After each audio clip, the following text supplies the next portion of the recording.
What's up, everyone? I'm DJ Hamilton, and you're tuned into the DJ Sports Show, where we give you the latest, greatest, and most exciting sports stories in the world of sports, from interviews to having people's stories heard and told. This is the DJ Sports Show. Let's get it!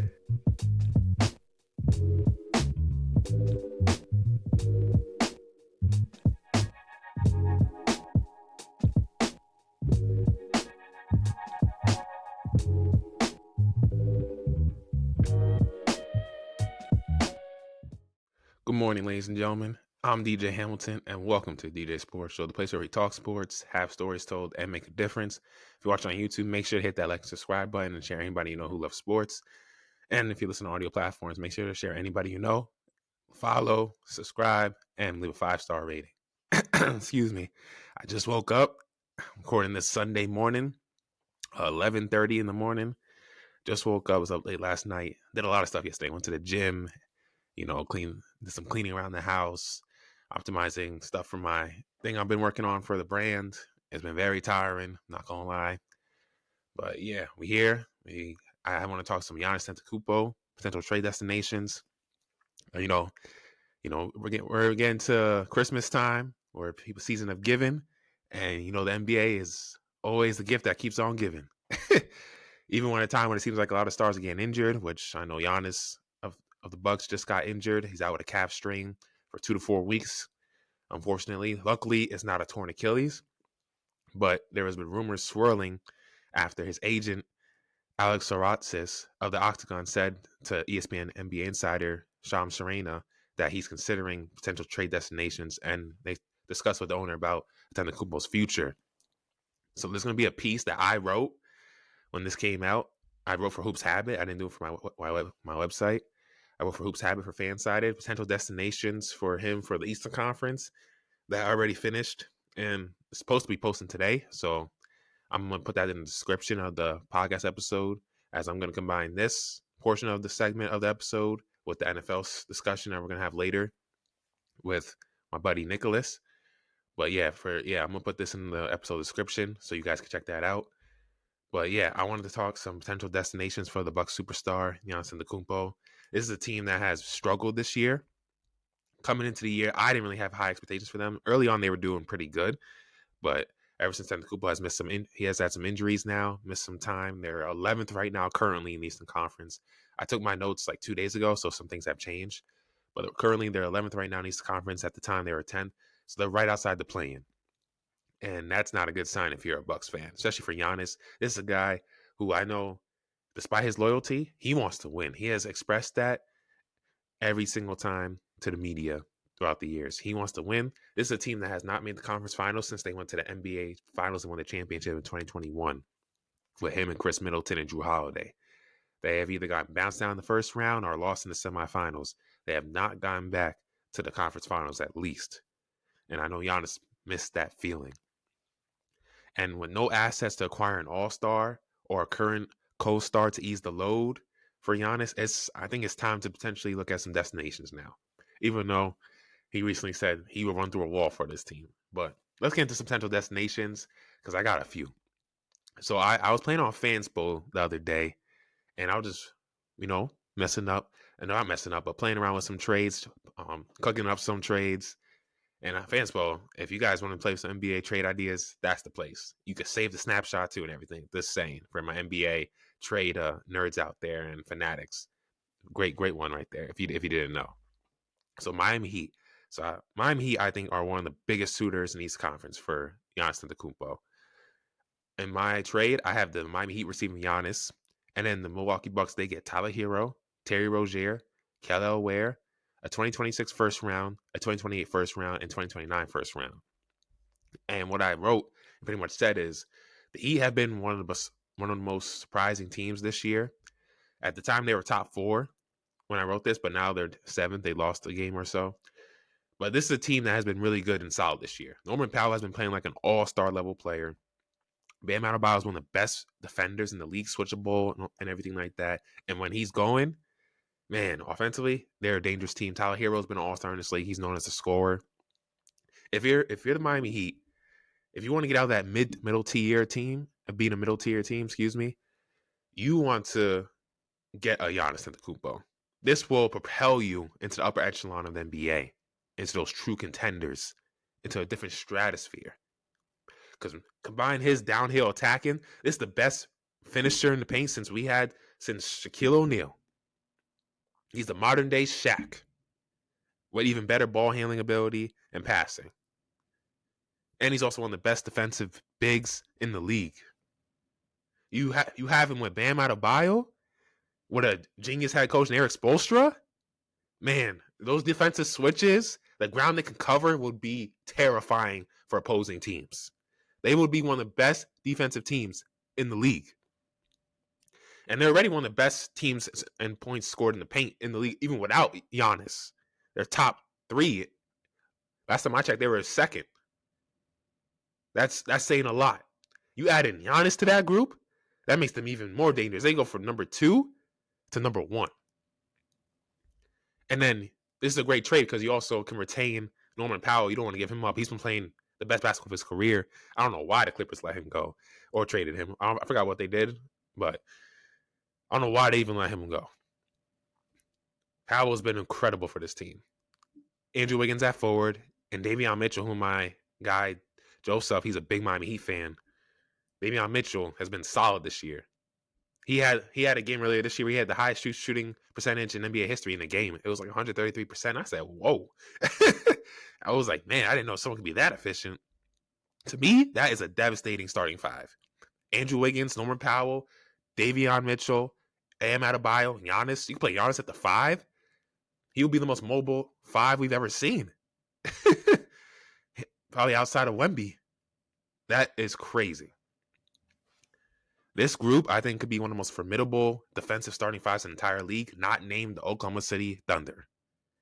But you lose a young big and Ware, that will cost him in the long term.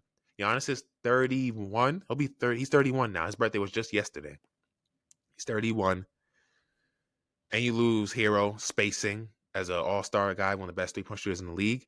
But when you're getting a guy who's a top 20 player all time in his prime, still playing at an elite level, you make that gamble. So I think the Miami Heat, this is your chance to go get a Giannis Antetokounmpo caliber player. You do that.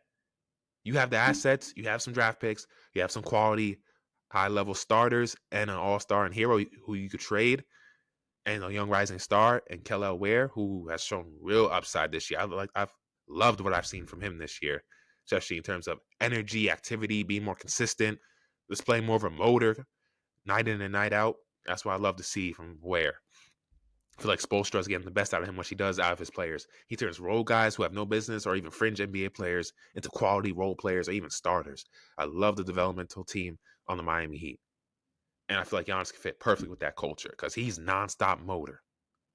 So, yeah, Miami Heat, definitely a potential destination. The next team I have is the Atlanta Hawks. Atlanta gets Giannis. Milwaukee, they get Kristaps Porzingis, Zachary Rissaker, the number 1 pick in 2024, young player, only second year. Nickeil Alexander-Walker, who's been incredible for them this year. The 2026 first-round pick from the New Orleans Pelicans. If you're Milwaukee, you're going to want some draft capital, and that's a very high-value pick.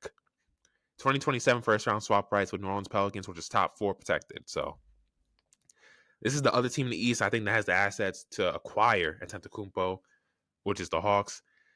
That 2026 unprotected pick from the Pelicans, Troy Weaver and Joy Mars, you guys should just lose your jobs right there. I don't know what they thought thinking the New Orleans Pelicans in the first place was going to make the playoffs.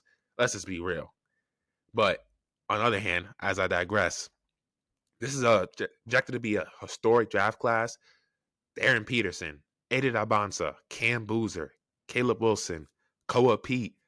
You got a numerous amount of guys. Mikael Brown Jr., that could be a franchise cornerstone that the Bucks could draft if they can obtain this pick in this hypothetical trade.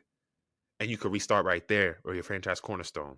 Because if you can get one of those guys, that can kind of ease the, rebuild after trading away a player of the caliber of the Greek Freak. And then you have another young player in Rissaker who still has some upside. I think could be a solid NBA player. You get a 2027 first rounder because you want to acquire some draft picks because you guys basically have no draft picks or even a future to build off of because you trade away basically all your first round picks until like 2031. So you want to have some of your valuable first round picks from some of these teams. And then you also get another floor spacer in Porzingis, even though he's injury prone. But when he's on, you get a guy who can space the floor and all that. I wonder how that would work, especially if you keep Miles Turner because they're kind of the same player. So I don't know how that dynamic will work, but I just thought this is the way the trade will work. So that's how I did on Fanspo. Alexander Walker is a shooting guard who can play the point as well. He's been stellar for Atlanta this year. He's been efficient. He is a bucket getter, really good combo guard. He can help ease the pain off Antetokounmpo's departure. You have him with like a Ryan Rollins, AJ Green. Even though you're not going to be a good team, you still have guards right there who can space the floor, who can score, and everything like that. And then on the Hawks side, man, you retain Trae Young, who I know has been in trade rumors all the time. I know I could have included Trae in this, but I felt like you include Trae in this, I don't think this team's a title contender. As much as people want to say, oh, Trae Young, the team can do better without him, all that noise I'm seeing on internet, Twitter. You trade Trae Young, I'm sorry, and you get Giannis with Jalen Johnson, I'm sorry, but that's not a championship contender. I just don't think so. I think this is a trade you can do keeping Trae Young because you've given them draft picks, which I think they're going to see those valuable draft picks, especially this 2026 one. The Bucks, I think, will accept that. You have Trae Young, wait, Giannis. This is a guy in Young who led the league in assists twice throughout his career. He's one of the best playmakers and shot creators in terms of playmaking for his teammates and his own shot in the entire league. He is a dynamic pick and roll player. And you pair him with Antetokounmpo, the best rim finisher, like I said, since Shaquille O'Neal. Man, that is a coach's dream. That could be one of the most dynamic tandems that rivals anyone in the league. The lobs he can throw, he's one of the best lob throwers too. Giannis can go and get it. It would make Giannis' life so easy. Giannis has never played with an elite point guard of the level, all-star level of Trae Young. Maybe y'all could say Drew Holiday, but he's not the playmaker that Young is. And I love Drew Holiday, but he's not the playmaker that Young is. And neither was Lillard. Lillard's more of a scoring combo guard. This will be the best playmaker that Giannis had ever played with. And then you also retain Jalen Johnson, who has broken out as a true star in this league. He has recorded the fastest triple-double in NBA history. He is a budding star in this league, and this will make a terrific all-star trio. This move would elevate Atlanta in the East Conference as the clear front runner to come out the East in a conference that kind of lacks a front runner right now. Even though Detroit is having a better season this year, they've taken the next step. No one's even looking at them as true contenders for the championship. Not yet, because they're still a young team that needs more growing pains. And I think they're still missing one piece. If Atlanta gets this, man, we're talking about two athletic guys in Antetokounmpo and Jalen Johnson who are lob threats, who can get their own shot too. You have Trae Young, a dynamic playmaker, get his own shot as well, one of the best in the league. And then Jalen Johnson, he's recorded 30, 12, and 12 last night against the Wizards. Another triple-double. He's averaging 23, 10, and 8 on 53% shooting from the field this year. He's been absolutely incredible, and 1.5 steals per game. And I remember at Duke, when he kind of quit on the team, he did kind of quit on the team. Everybody was, man, they were dispiriting this guy. They were criticizing him like crazy. He's turned into a high-quality NBA player. He's changed the narrative of his career and reputation. Add Antetokounmpo with Young on this team has a chance to be really special. And then you still keep Onyeka Okongwu, if I'm not mistaken. Yeah, this defensive front line, scary. You still have Dyson Daniels, one of the best perimeter defenders in the league when he's on his game. And you still would have Luke Kennard space the floor, Mohamed Guy, who gives you length, 6'10", 6'11", big, active on the rim, rebounder. You still have some guys on this team, even though you do lose some depth like Rissiger, Porzingis, and Nickeil Alexander-Walker, which I think is a big one. But getting a Giannis kind of negates all that because he impacts the game on so many levels in the NBA. So, yeah, this trade for Atlanta Hawks makes perfect sense. The last team in the Eastern Conference I have that I could potentially trade for Giannis is the New York Knicks. Yeah, New York Knicks fans, stand up. Go New York, go New York, go. Yeah, so Knicks receive Giannis, but they don't have as much draft capital or assets they can really trade away because they don't really have back-to-back years of number one picks because they already traded away a lot of picks over these last couple trades for Mikal Bridges and Karl Anthony Towns.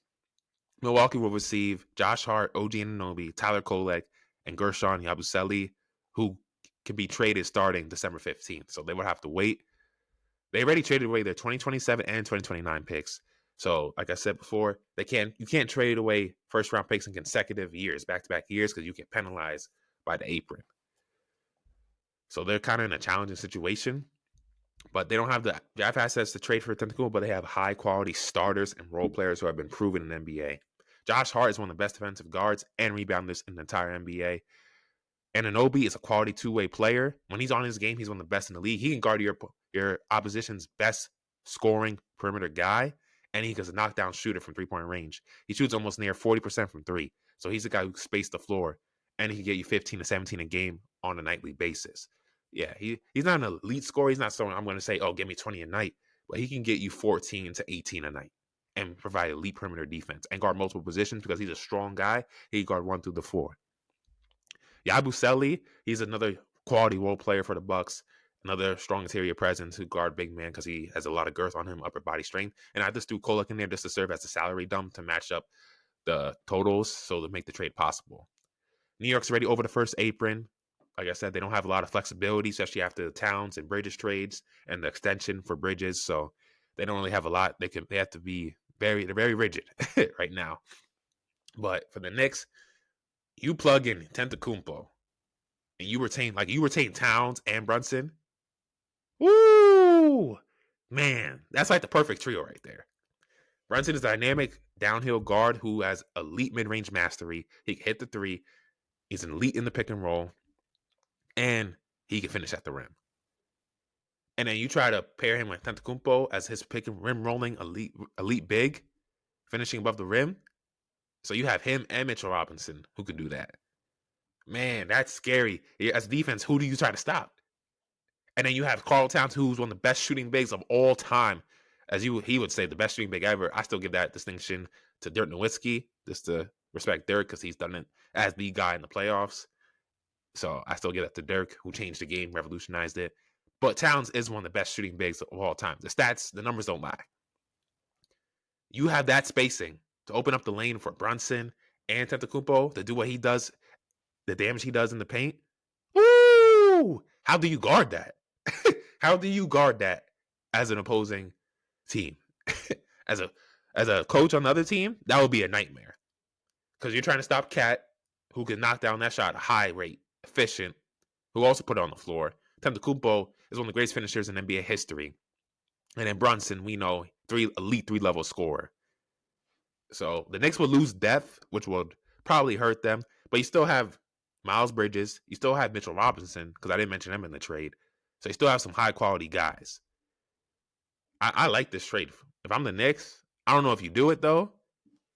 But I like this trade. Even though losing Josh Hart, he's a quality guy. I forgot you still have Jordan Clarkson off the bench. So you still have some depth if I'm the Knicks in this trade. Because it went through. And you still have Landry Shamet, who's been playing pretty solid this year for the team. You still have some size off the bench and Ariel Huckporty. Yeah, if I'm the Knicks, maybe I go for this move. But, hey, the Bucks, maybe, would they accept this trade? Especially with no draft picks, without like an all-star in return? I don't think they do. But I just want to be optimistic and try to think, okay, maybe let's see if they, because the salaries match, but there's no all-star level player to get him back, and there's no draft pick. So if I'm the Bucks, they probably don't accept this trade if we're being realistic, especially with Towns not in there or Mikal Bridges. But yeah, Mikal Bridges can't be traded until later this year anyway because he signed the extension. So I couldn't even include him in the trade. But Karl Towns, yeah, you trade away defense, the shooting for the defense for Giannis. So, yeah, I don't know, man. But yeah, the Knicks lose depth. But if this trio were to ever be a realistic thing in NBA, this was reality. Antetokounmpo, Brunson, Towns. This will give the Thunder a run for its money. I'm saying it right now. If they were able to get Antetokounmpo and retain Towns and Brunson and keep Bridges, man, this team will give the Thunder a run for its money. And they complement each other perfectly. So, yeah, ladies and gentlemen, look out for the Knicks. They might try to make a move. I don't know if this trade, without Karl Towns in it, would ever go through. But I just threw out one right there. And then lastly, the Western Conference. So for the Thunder, they can't really do a trade just by themselves. They got to do a 3-team trade because I tried on Fanspo just playing around with it, and I couldn't get anything to match that says success. So I had to include the San Antonio Spurs. So this includes a 3-team trade with the San Antonio Spurs. And so the Thunder will receive Giannis Antetokounmpo, Andre Jackson Jr., the role player on the Bucks 6'6" wing, who's athletic, can catch lobs, run the floor well. He's not really a highly productive scorer or anything, but a high athletic wing. I think fits perfectly for the Thunder because I'm about to say who they're about to lose. So the Bucks receive Devin Vassell from the Spurs, Isaiah Joe from the Thunder, Keldon Johnson from the Spurs, Isaiah Hartenstein from OKC, the starting 5 at the center position, Aaron Wiggins from the Thunder. They get 3 first-round picks from OKC, the 2026 first round from Philadelphia, top 4 protected, 2028 first-round pick with Dallas swap rights, and the Thunder's own 2031 first-round pick. While the Spurs receive Kyle Kuzma, Aaron Wiggins, and they get back their 2027 first-round pick from OKC. So it will take a 3-team trade if the Thunder want to acquire Antetokounmpo's services. And this is now the Western Conference. This is the only teams I really see that could get Antetokounmpo because the assets they have with draft picks and the young quality players and role players they have on both of their teams. So despite losing depth, the Thunder will remain the NBA's most formidable force since the Steph Curry, Kevin Durant-led Warriors. Giannis with J-Dub, with Chet Holmgren, oh my goodness. That would be impossible to stop. Antetokounmpo, his drive to the basket, his relentless motor on the defensive end. You pair him with Chet Holmgren, one of the elite rim protectors in the league, switchable bigs in the league who guard every position. That's scary front court defense right there. And then you have SGA and J-Dub on the perimeter. You still keep Alex Caruso, Cason Wallace, Wallace and Caruso are about to be all defensive guards again this year. They've been incredible. They're ball hawks and disruptive. The Thunder lead the NBA in win margin plus 15.5 points. Last time I checked. That's with SGA and their starters barely playing fourth quarters. Yo, SGA had a dope IG caption. He said, how can I go back and forth when I ain't really playing in fourths? I was like, yo, that's one of the illest verses I've ever heard, man. Yo, if SGA wanted to, he could be a rapper. I'm really saying that. He is smooth with the IG captions. He don't say much. I love SGA's game and how he carries himself. He might be an MVP again, just saying. But getting back to the Giannis trade, how this fits. J-Dub's ability to space the floor. He's another elite 3-level scorer. SGA's mastery of the mid-range. That creates a nightmare matchup for defenders. Chet can space the floor, and that opens up a lot of things for Giannis to do what he does, attacking the rim like a mad lion. They have the best net and defensive rating in the entire league, and Giannis is a guy who, this is a team that's 9th in paint points per game, according to TeamRankings.com. Plug in Giannis, I think that shoots up to top 5 in the league. Giannis has led the league in paint points for multiple years throughout his career. And then you have all the weapons around you. That's going to stretch out the defense, and that's going to create a lot of one-on-ones for Giannis to do what he does in the paint. Because when he's on Milwaukee, there's not really another threat that he's playing with, so the defense can always double-team him down in the paint, which makes it harder for him. You play him, put him on the Thunder, or some of these other teams I've mentioned, you can't do that. Because there's other guys you got to worry about. Especially on the Thunder, oh man, 3 other all-stars. Come on. This is a GM's dream. I can't even speak right now. But Sam Presti, man, if the Thunder were to get Giannis, this is a team that can do it. So, yeah, and then Andre Jackson Jr., I just put in the trade just to make it work. Because this probably could have worked without Andre Jackson Jr. I found a way to make it work. But I was like, they could use athletic wing who could defend and be another lob threat. who could just provide energy, especially after losing like Aaron Wiggins and Isaiah Joe. So I said, let me put him in the trade, and it still works. It was still good. So I said, let me put him in there. Meanwhile, for the Bucks, they will get like high quality starters and role players from the Spurs and Thunder. Like I mentioned earlier, they're getting Devin Vassell. This is a guy who has proven who can get you 15 to 20 a night. Isaiah Joe is a solid role player. Keldon Johnson, a guy who can get you 16 to 18 a night when he's a starter. He's really good. Isaiah Hartenstein is one of the best rim protectors in the league. Lob threat, provides energy, athleticism. Aaron Wiggins, he's a guy who has bursted out and scored 40 points in a game before when given opportunity. And he's a knockdown, efficient three-point shooter. He shoots like near 40% from three. And he can defend, and he's athletic. So, and you get a lot of draft picks if you're the Milwaukee Bucks. If I'm on the Bucks, I take a trade like this. And then for the Spurs, no, Aaron Wiggins is on the Spurs, excuse me. But you get Isaiah Hartenstein and things like that. And then the Spurs, you get Aaron Wiggins, Kyle Kuzma. Kuzma's been solid this year. Role player, been efficient. Especially the Bucks are not that good, but he's been efficient this year. Aaron Wiggins, the Spurs you get a guy, like I said, outbursts and stuff like that. Stretch out the defense. And I think he fits perfectly with the Spurs system and their current core. And you get your 2027 own first round pick back. So you get some draft capital back. So I think this trade is good for all parties involved. I don't see why any one of these teams wouldn't take this trade. But yeah, I think this is great. And then if you're the Spurs, this is great because you can, yes, this trade, the Thunder get Giannis, which sucks because you're making the Thunder better. But I don't know if, that's the thing, I don't know, will the Spurs do that to let the Thunder get Giannis? That's a great question. But you still keep and retain Stephon Castle and Dylan Harper, who are your best valuable assets long-term outside of Victor Wembanyama, who both have all-star potential and potential All-NBA potential if they continue to develop their games and polish their games. So I think this trade is great. I don't know, like for the Spurs side, I don't know. But there's another way I saw a trade that with just the Spurs, no Thunder, they would have to give up Keldon Johnson, Devin Vassell, and some draft picks. I think it was the 2026 one they have, and then a 2028 one from Boston swap. And they could get Antetokounmpo because I did it on Fanspo and it worked. So if you're the Spurs, if you don't want to include, you could do this trade alone without the Thunder because you don't want to make the Thunder any better, especially as a West Conference rival. You're in the same conference as them. Well, it would make no sense. You know what I'm saying? So yeah, there's two ways this can go. The Thunder, they will have to do a 3-team trade with the Spurs or a different team. But yeah, I feel like this trade will be good for all parties because the Spurs will still be a great team. They still have De'Aaron Fox and everything. They'll still be competitors and contenders down the line with a lot of their young quality players. But the Thunder do lose a lot of role players, but you get a guy Giannis in his prime. And then you still have SGA, Chet, J-Dub, Caruso, Cason Wallace. And then the Bucks, you get a bevy, of draft picks. And you get a lot of quality role players.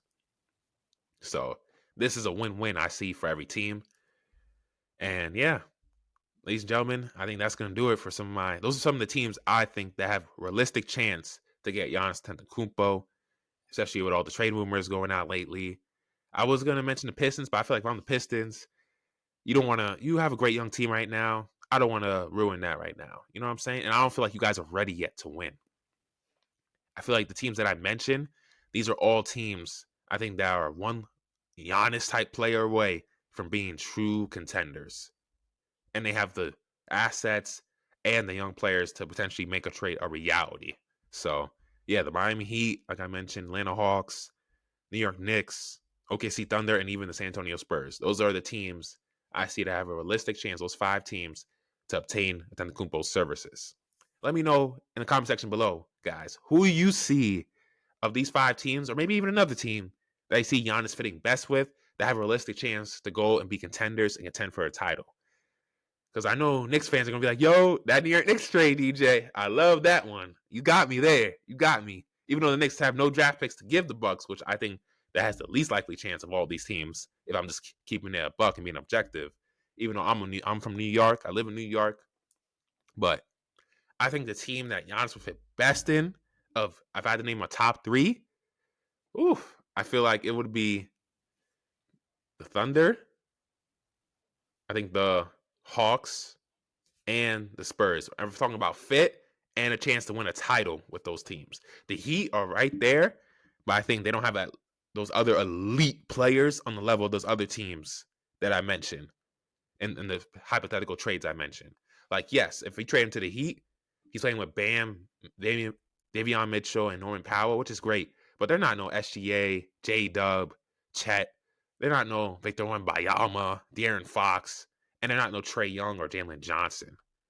So, yeah, that's why I mentioned those are my top 3 teams if I had to mention of terms of fit and chance to win a title with the team he's going to be going to. So, but yeah, ladies and gentlemen, that's going to do it for the hypothetical trades of the Giannis Antetokounmpo sweepstakes.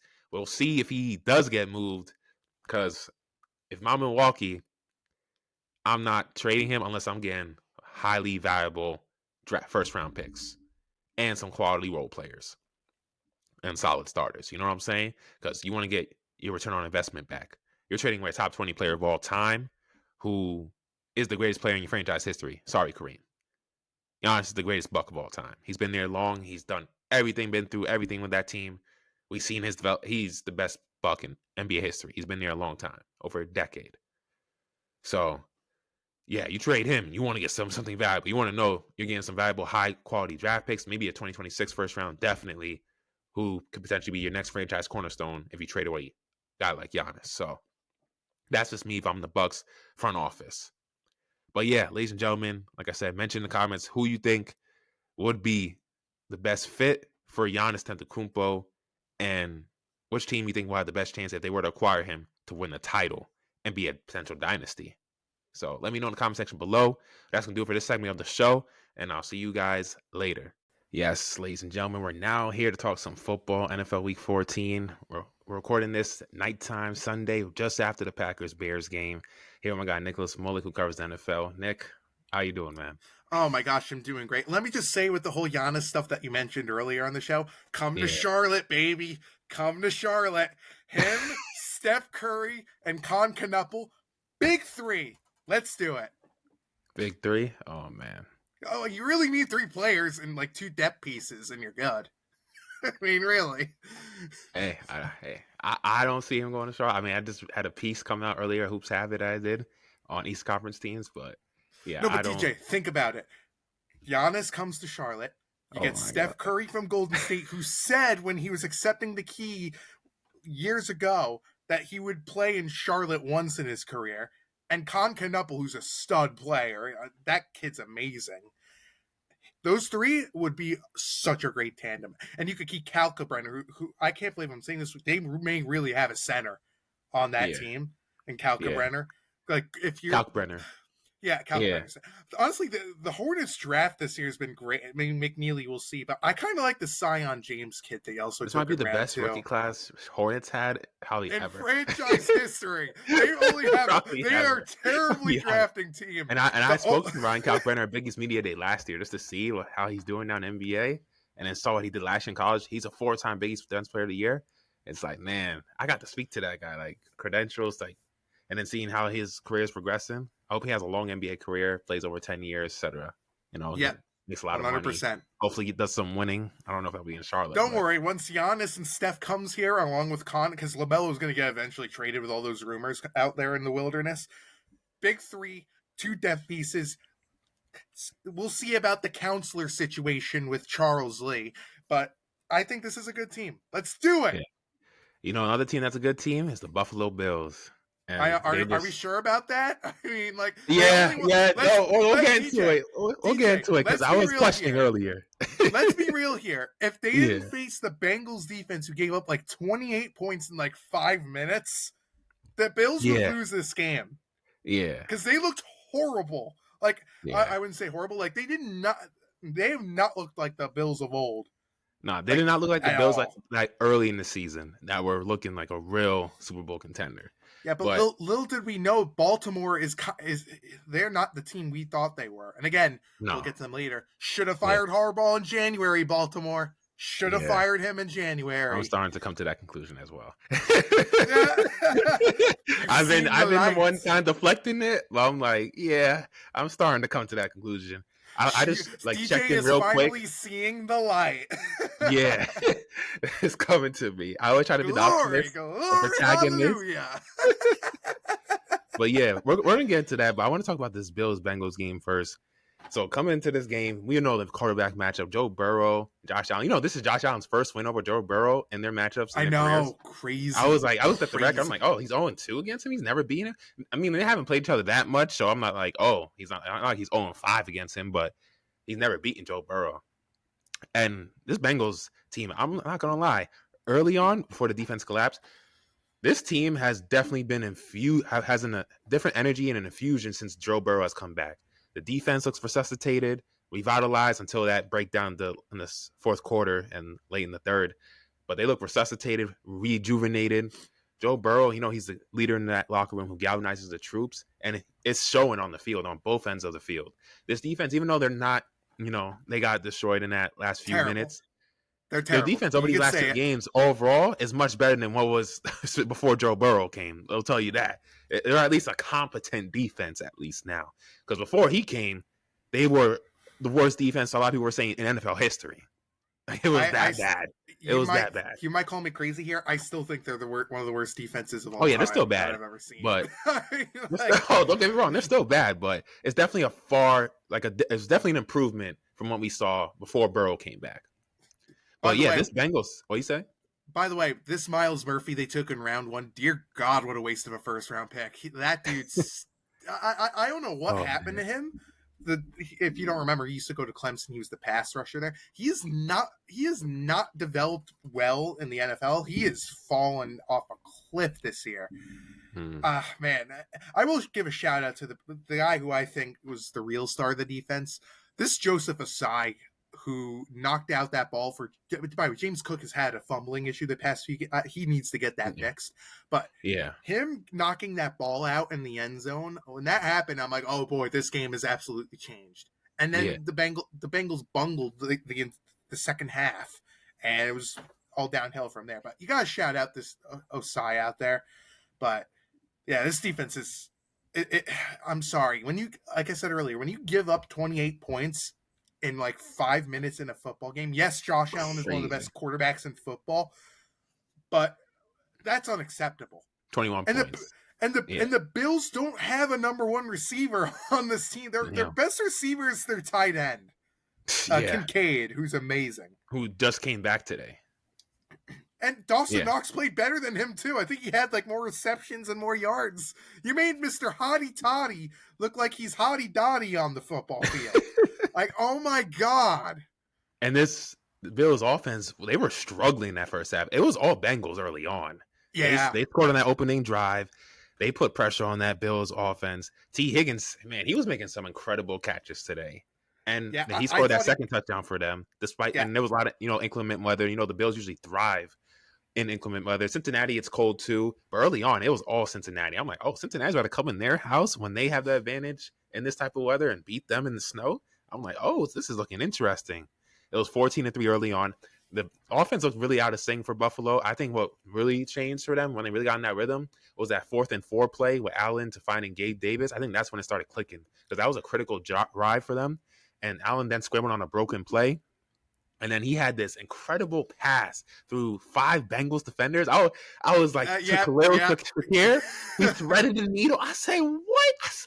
I lost my stuff, man. I was taking the notes while I'm watching. I'm like, this guy did not just do that. He was scrambling right at defenders coming on him. And there was like 5 defenders there. I'm like, that's going to get picked. And I saw it was a touchdown. I said, no way.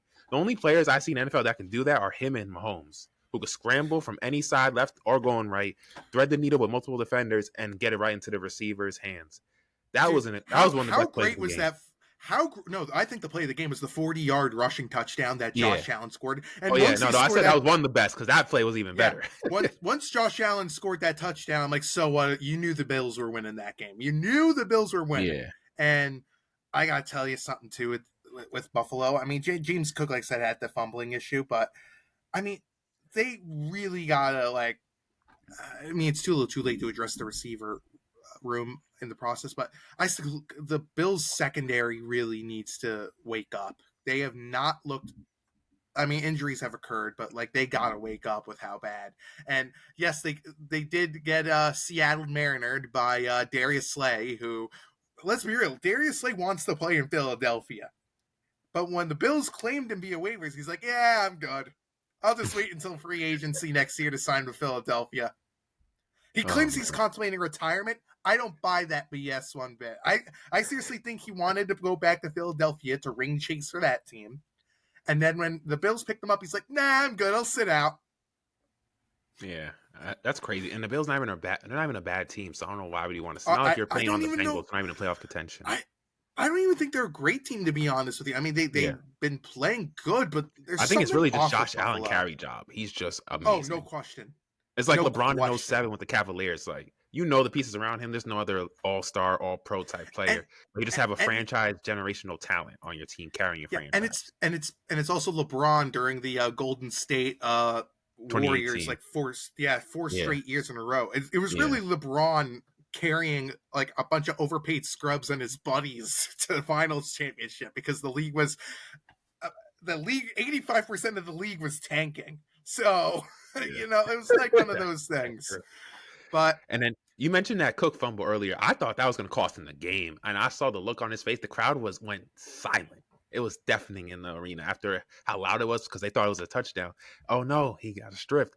And then the Bengals came back. Mike Gesicki had his first touchdown pass of the season. I mean, catch of the season from Burrow. yeah, And that increased their lead to 10 points. And at that point, I'm like, oh, Buffalo, what are you going to do now?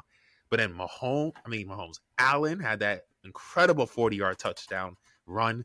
I'm like, this guy, he might be the best running quarterback I've ever seen. I know people like to say Lamar Jackson. He's in that. Yes, he's in that conversation. But Josh Allen is a monster. He's in that Michael Vick. I'm just saying. Yeah, I still say Michael Vick is the greatest. Oh yeah, Michael Vick is up there too. In my opinion, I mean, Josh Allen's great. He's probably going to overtake him, but I still think Vick really changed the game. He probably would have had a much bigger career if he wasn't a stupid idiot with the whole dogfighting thing that he did. Yeah, but yeah, I have to throw his name out there because how great he was in Atlanta during his first few years, and even during Philadelphia. We never saw that before. And you could probably throw in Cam Newton before he became a piece of work off the field. But polarizing to say the least. Oh, bro. I lost respect for the guy the moment he straight up said on national television, I'm not in the NFL because of my hairstyle. That's Cam, crazy. It's not your hairstyle. It's your shoulder. You got injuries messed you up, man. It's okay to admit it. But after that, Allen run, we were like, okay, the Bills just starting to get back into it. They got it back in within 3. The momentum shifted, though, and the Bengals, that kind of turned the game away from them. Christian Benford, pick 6, man. 63-yard touchdown to the house. I said, they got back into the game just like within 2 minutes. That put Buffalo back on top, 32-28. That crowd went ballistic. And then Buffalo, they continued to compound their lead. Allen found Jackson Hawes as the Bills scored 18 points in 4 minutes, eventually 21 points within a span like 4 minutes. They took an 11-point advantage, 39-28, in that quick of a span. That shows you how great Josh Allen was. I know one of them was from defensive play, incredible play by Benford, but everything else offensively, that was all created by Josh Allen. 100%. To me, MVP is between Stafford, Allen. I really want to give more respect. They're not going to give it to a non-quarterback. That's the thing. Like, I want to say, you got to throw Dak's name in there. You got to throw Dak in there. Jonathan Taylor should get some votes too, even though I don't think he's going to win. By the way, the Colts are in deep trouble now. We'll get to them later, but they're in deep trouble now. But hey, at least you got your first round pick to build the team this year. Oh wait, you don't have that. Love doing that. No, we're gonna get to them soon, but then Burrow and the Bengals, he found Higgins on that one pass, the 5-point game. I'm like, are they gonna come back and tie the game? Nope. And then they try to go for 2-point conversion. He drops the ball because he runs into his teammate, and basically that was the game. That would have made it a field goal game if he could have got the 2-point conversion. Then that would have made things a little bit more interesting down the stretch. But yeah, kudos to Josh Allen and Burrow. They gave us a classic duel, man. Josh Allen, this game, he became first player in NFL history with 3 consecutive seasons of 20-plus passing touchdowns and 10+ rushing touchdowns in a season. First player in NFL history You, to ever do that for 3 straight yeah. years. That's crazy. Would you agree or disagree with me here? Joe Burrow, he's a phenomenal player. Joe Burrow is a top 3 quarterback in the National Football League. I can't rank him over Josh Allen. I can't rank him over Patrick Mahomes. But to me, Joe Burrow is in the top 3 consideration for best quarterbacks in football. There was when one point, healthy. when healthy. There was one point early in his career, like when he went to the Super Bowl, like his third year, second year. I said, man, this guy. I know some people might call me crazy during that time, but I said he was the second best quarterback in the league after behind Mahomes. I said, you want to know what I said when the Bengals second year made the Super Bowl, and then he got every time he was on the field healthy, his precision is incredible. You want to know what I said when the Bengals? You want to know what I said when the Bengals made that Super Bowl? How the hell were they one drive away from winning the Super Bowl with a terrible head coach and cheap ownership? That's Joe Burrow. And well, let's be real. The Rams really won that game because of heinous ref ball. There was some awful officiating in that game. But when I think about that Super Bowl, I always say, how the hell were the Bengals one drive away from by Zach Taylor? Not a good head coach. He's only going to be there because the owner's cheap. But how the hell the Bengals were one drive away with terrible ownership that's cheap and an overrated head coach? Yeah. That's why I take away from it. Why? Because Joe Burrow is amazing. Yeah. He did have 2 costly picks, though, today, especially that pick 6 that definitely, I think, changed the different complexion of this game. I feel like if he doesn't have that pick 6, the Bengals win this game because that changed the momentum and shifted it back to Buffalo's side. But, yeah, man, you got to give kudos to Burrow. He's only in the second game back. And he's been looking like a comeback player of the year and only 2 games back. I mean, it's crazy. He has to, who's going to win comeback player? I mean, we'll get into it. He won it last year too. He won it last year, but like with Daniel Jones, he's officially torn his Achilles. He's done for a year with the Colts. Yeah. But with him going down, who's going to win comeback player of the year? Because I can't really think of anyone to win comeback player of the year. Yeah. I thought it was either between Jones or Burrow. But Burrow, will he get enough games under his belt to win? Be considered? I don't know. But you have to have a certain benchmark. What are the current odds? What are the current odds for comeback player of the year right now? If you could I'll have to look that up. Yeah, but again, I'll be real here. I love the dog on the Colts because the Jets own their first round picks, but you got to really feel for that team, man. They went all in, traded for Ahmad Gardner. And Daniel Jones is having this great year. You're 9-1. He suffers that. By the way, he should not have been playing the past few games with that tibia injury.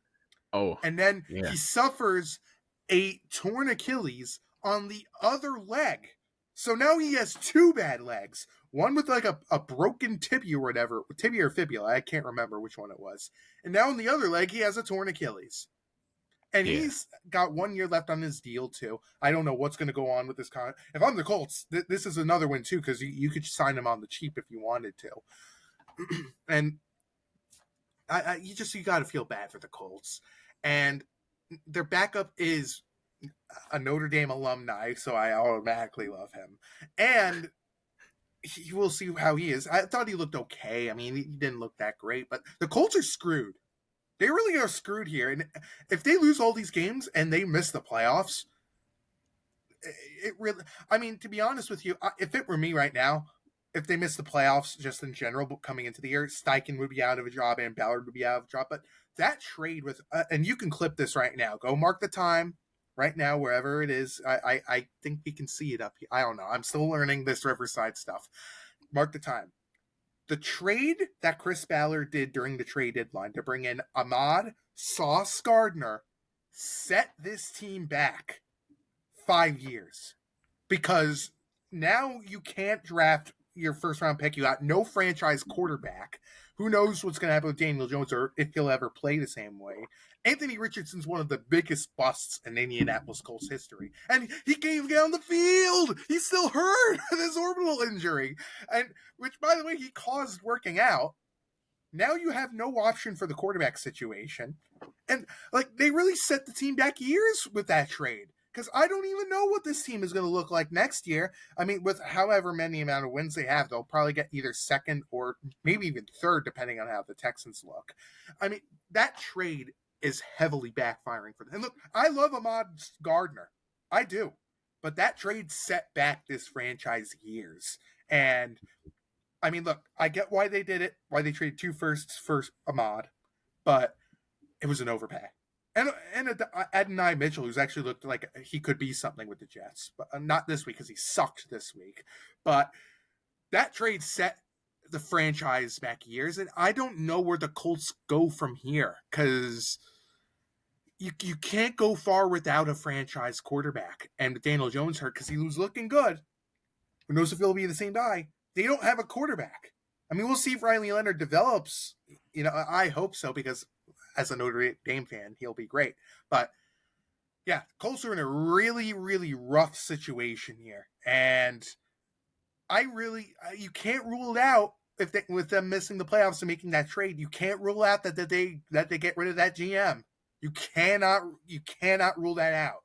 I mean, I don't know about the coach. We'll see about the coach. I mean, I'm 50-50 on that, but if they're going to let go of a guy, it's got to be Ballard because that trade set back the Colts years. And if they can't find the guy at quarterback, I don't know what they do with here. What are you going to do? Wait until round 2 to take a quarterback? Who knows if there'll be a guy available?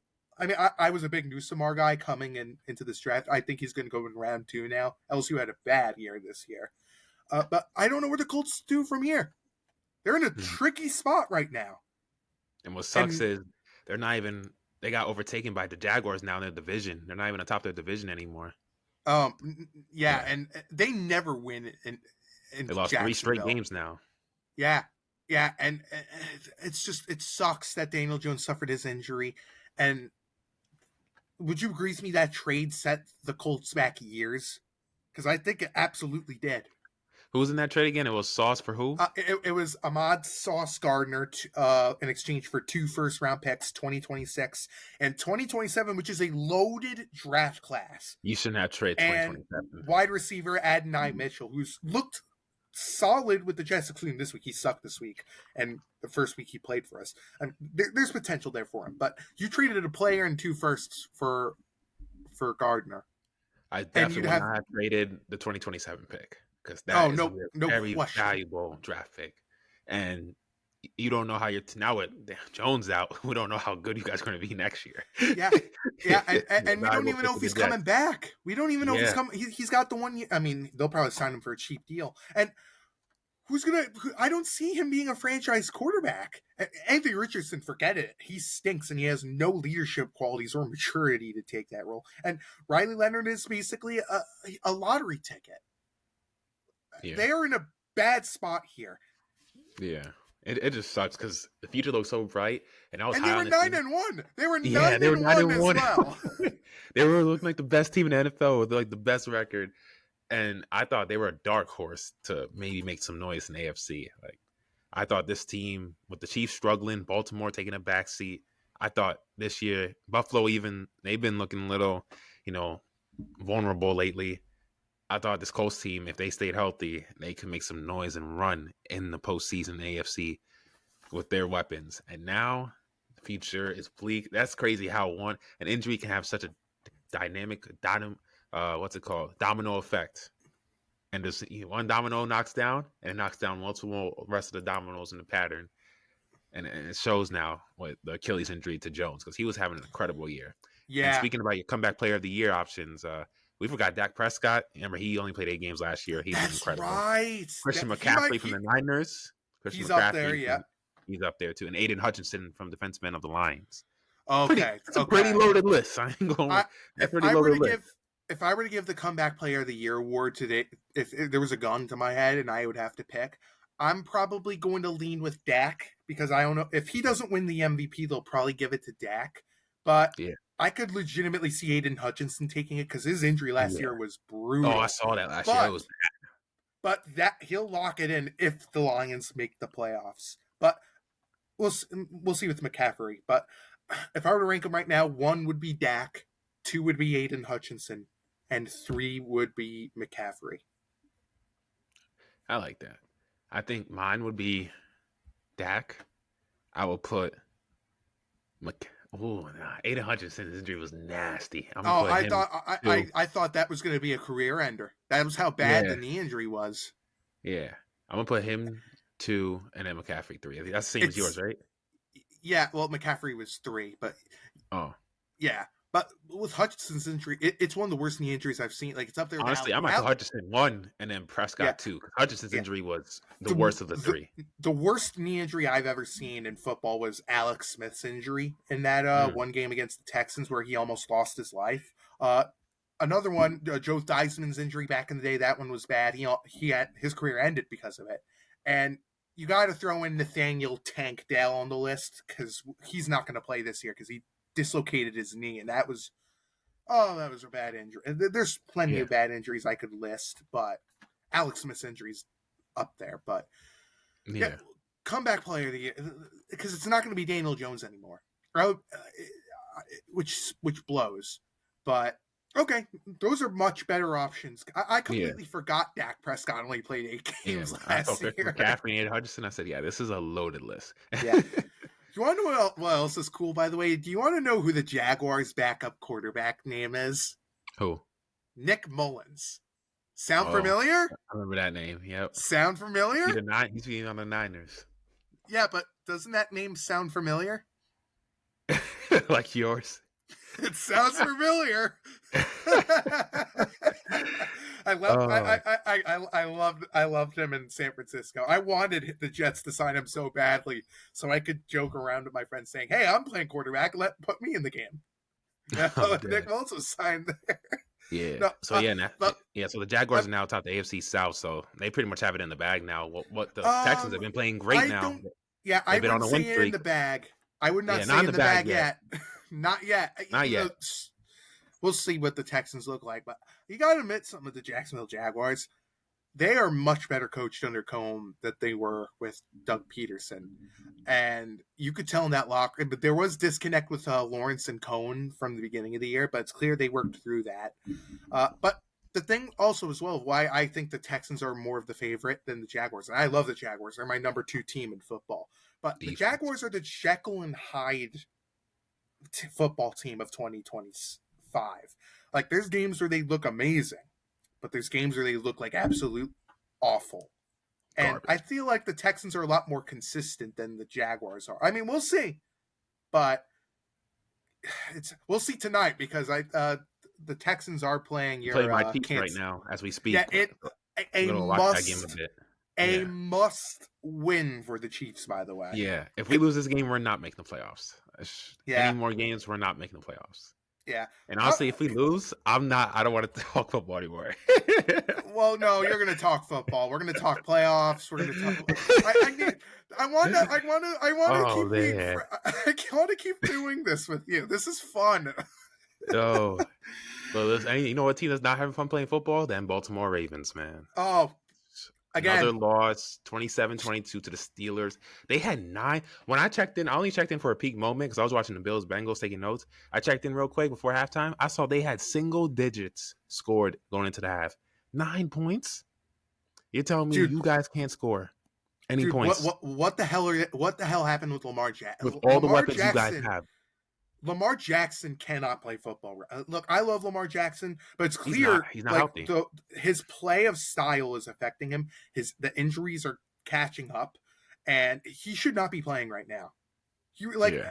Tyler Snoop Huntley isn't really that good of a quarterback, but I'd rather take him than Lamar right now. He's made some awful throws today.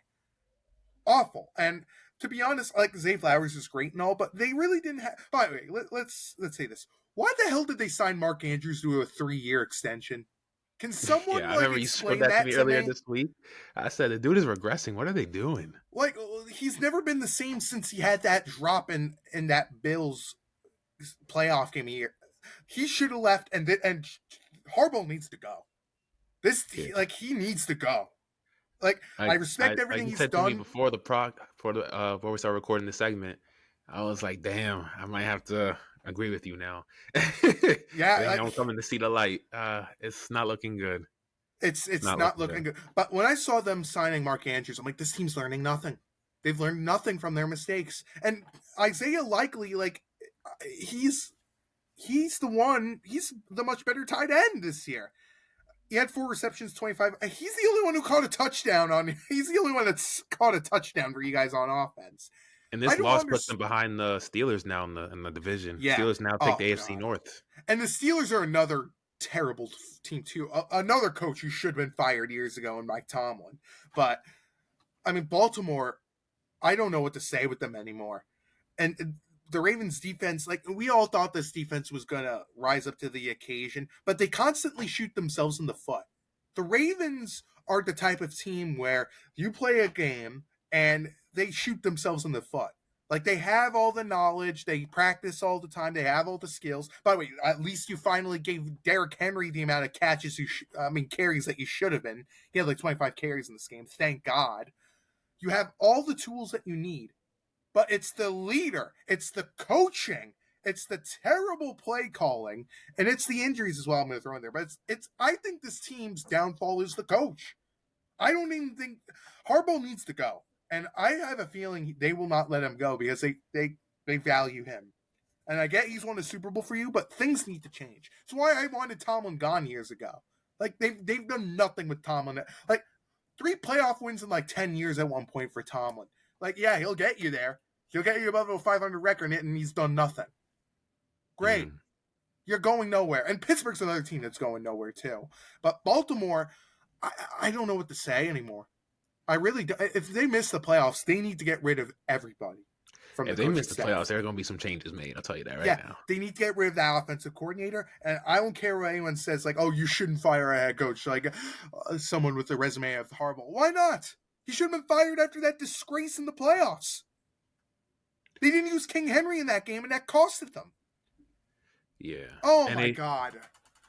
They used Henry in this game, 25 carries, but you need to be doing that every single game. Yeah, like why are you refusing to use one of the best running backs I've seen in the modern era of all football, time? Of all time. Why are you barely using him?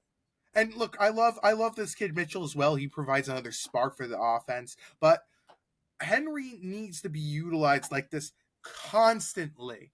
Every single game. And thank God for the Steelers that Watt was able to play. And I mean, Rodgers looked okay. I mean, he did have a rushing touchdown, which, by the way, here's another thing that angered me today. With when Aaron Rodgers, they always show the highlights of each game of Aaron Rodgers scoring the touchdown. The guy who was commentating threw a dig at the Jets, saying he basically scored his first touchdown in 2021. You couldn't do that in New York. Fire that guy tomorrow. No, I'm just kidding. I wouldn't fire him. He's actually a good job. But they were like digging at the Jets when Aaron Rodgers scored that touchdown. This league hates the Jets. Yeah. But everyone needs to do the discount double check in his prime. Those were the days. Those were the days, man. Those were the great days. And he was elite. By the way, I used to we're gonna switch a little bit over to Pittsburgh. I used to be a big Roman Wilson guy. I thought he was gonna be one of the more sneakily developed great receivers in football. But when you're a healthy scratch and got guys like MVS and Adam Thielen, which why Adam Thielen chose to ring chase in Pittsburgh, I have no idea. But the fact that you would play those two over Roman Wilson is very telling to me. And yeah, the bust label, stamp on Roman Wilson. That kid's a bust. One of the games you want to get into, we have the Vikings who shut out the Commanders today, 31-0. Washington's done. Washington is They should not have been playing Jaden Daniels like we discussed earlier. He was already injured. The elbow injury he had was absolutely disgusting to even look at. And then their season's basically over. Your record was 3-9 coming to today. You have no shot at making the playoffs. What's the point of bringing him back? And then he goes and gets hurt again. He's your franchise guy. You can't be risking that when you're not even in a position to be making the playoffs or contending. It just makes no sense. The big W for this game for Minnesota, because I don't think they're going to make the playoffs this year. They've had too many losses, and with how tight the wild card race is, I would be shocked if they made it. But JJ McCarthy, he needed a game like this to boost his confidence. I mean, 3 touchdowns, 163 yards. I mean, we'll see if he could, continue to, play this well next week. But he needed a game like this today. And I'll say for him, good for him. He played well. But yeah, Washington's done. Let's talk about this other team that was just abysmal and has really just been a disappointment for a while. I'm trying to figure out the game I'm gonna look at next, and there's a ton of disappointing teams. How about them Falcons? Yeah, that Can was. they? So let DJ say it with me. This coach is absolutely fired, right? I mean, He's Raheem gone. Morris has got to go. You know how He's they got to say go. in baseball, that's out of there. That's a Yep, home run. him, and the GM need to go. Going, Need to it's go. gone. It's out of I there, mean, bro. oh my Yeah, I God, finally what come is it? to. I don't know. Earlier in the season, I said Raheem Morris, Sean Harbaugh. I gave him more patience. I was like, let's wait and see, especially Harbaugh. So I'm like, all right, the Ravens have injuries, but if they do miss the playoffs, it's over. Raheem Morris, Gotta yeah, go. he's probably best Gotta as a go. coordinator. Some people are just not meant to be coaches. It's okay, and it's okay, you know. Look, Raheem Morris, good defensive coordinator, terrible head coach. Just He's like you gonna said get with Todd another. Bowles, the Buccaneers. Yeah, but he's another one that should like if it wasn't for the fact that he was coaching one of the top teams in the NFC that in a terrible division. If he wasn't coaching that team, he would have been fired years ago. Todd Bowles is a terrible head coach, and this week he faced the Buccaneers faced the New Orleans Saints. You made Tyler Shook look like Drew Brees. Wasn't this defense supposed to? Well, I mean, Tyler Shook didn't throw a passing touchdown. He was mainly like declining Drew Brees. But wasn't this defense supposed to be like the best in the NFC? This defense is great. Todd Bowles is a defensive-minded guy. Meanwhile, when they're down and the Saints are scoring, you have Mr. Smiles on the sideline smiling when your team. What are you smiling for? It's a problem I've had with Bowles. He smiles every time his team is down on the sideline. What are you smiling for? Your team is down. Bro's Chucky laughing. Oh my God! They made Tyler Shook run all over you, score twice. Unbelievable. And I don't know what to say. I'm laughing at the Falcons stack while you were saying that because how are you an NFL team on third down and you go 1 for 13 on third down? That's so awful. That's dreadful. Yeah. Tampa's offense was dreadful all day too. I mean, Bucky Irving didn't do that great. White did a whole lot of nothing. I mean, you had Godwin, who's the only functional receiver. Everyone else was disappointing. I was disappointed with Ibuka. I was disappointed with Otten. I mean, I was really disappointed with this Buccaneers team, and I still think Baker's hurt. I really do still believe Baker is hurt, but it's the Saints, guys. They have no good defensive players. They have no. I mean, we'll see about Tyler Shook. It seems like the Saints are behind him now. There's still an unknown at quarterback. What are you guys doing? And if it was me right here, right now, Bowles would not be coaching this squad. Unbelievable. Just they're now tied with unbelievable. The Panthers for NFC South. That's going to be an interesting run now going through the season. I hope the Panthers win that division now. I really do. Especially now that the Buccaneers. I'm waiting and seeing until the regular season's over. But I'm gonna have to go find that clip. No, but especially with the Buccaneers releasing that documentary because they were one of the worst franchises and they were building themselves up as one of the top teams in the league. I hope they miss the playoffs this year for that documentary alone. No offense, Bucs fans. I wonder. I'll have to see if I can find that clip because when I mentioned Panthers, they can make the playoffs. You got to clip that and advertise that everywhere. Yeah, I'll tell that's an all timer because I do have nobody would have thought that. Yeah, you should offer the advertisement services to Kevin Stefanski when he's fired at the end of the year as the Browns head coach. Dude, look, I love Kevin. I thought you liked the dude. I do love Kevin Stefanski, but let's be real here. When you're going for 2, trying to tie this game up, and you don't have Shedeur Sanders on the football field, which, by the way, this game proves nothing with Shedeur because the Titans' defense is horrible. Yeah, I was like, you got to start Shedor's, man. He had a hell of a game. Here's what I don't understand. You go for 2 and you don't even have your quarterback out there? You do like a jet sweep end around reversal? Oh my God. And the media were grilling him too. Like, look, I love Stefanski. And if it was me right now, if Stefanski's fired, one and done Aaron Glenn and hire him. But How could you not have the quarterback out there? And it's clear he doesn't like Shador. He doesn't like him. He didn't want him Like, on how you his not have team. him out there, especially after the game How do he you had? not have You him see his out there? numbers? How do you 364 not have yards, him 3 out there? touchdowns, 97.7 rating. That's not bad for a guy who's only, what, his third start? And it's also against the Titans, so we have to put Yeah. an asterisk on it too. Hey, And man, also, you can't always hate. Come on, this is a big improvement from his first 2 games. no, it's Definitely a big not. improvement. No, it's not. It's the Titans. Yeah, This true, it's the proves Saints. nothing. It was It's true. against the Titans and the Raiders. This proves nothing. Yeah. If he does And this against, like, the Bills or something, or the I'm more impressed with Harold Fannin, Patriots. by the way. That's a like they really have something in that kid too. I mean, Who you say? Nojiku, Harold Fannin, they really Harold got Fan? something in that kid. I mean, Nojiku didn't do too much in this game, but Harold Fannin's a guy that you could build something off of him if he keeps developing. I like him. Jerry Jeudy, even though I don't think he's good, he looked competent in this game.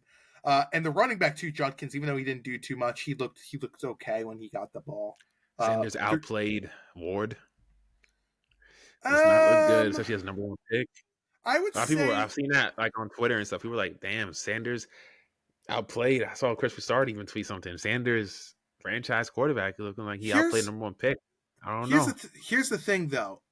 The Browns defense is really damn good, and the Titans defense is not.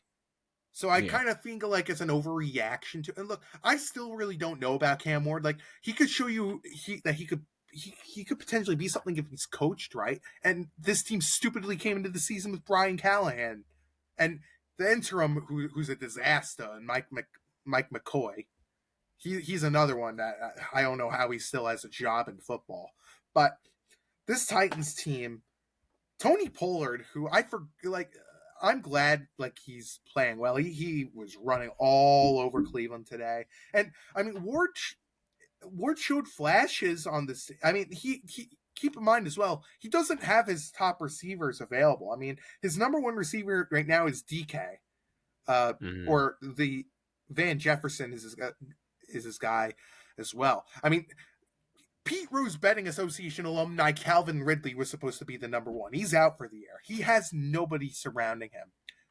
But I gotta tell you, this for how bad the Titans are, they did a good job shutting down Myles Garrett in this game for most of the game. He did have a sack, but they did a really nice job because I thought they were going to come in and he was going to have like 6 sacks, and I thought they did a solid job guarding him and blocking him.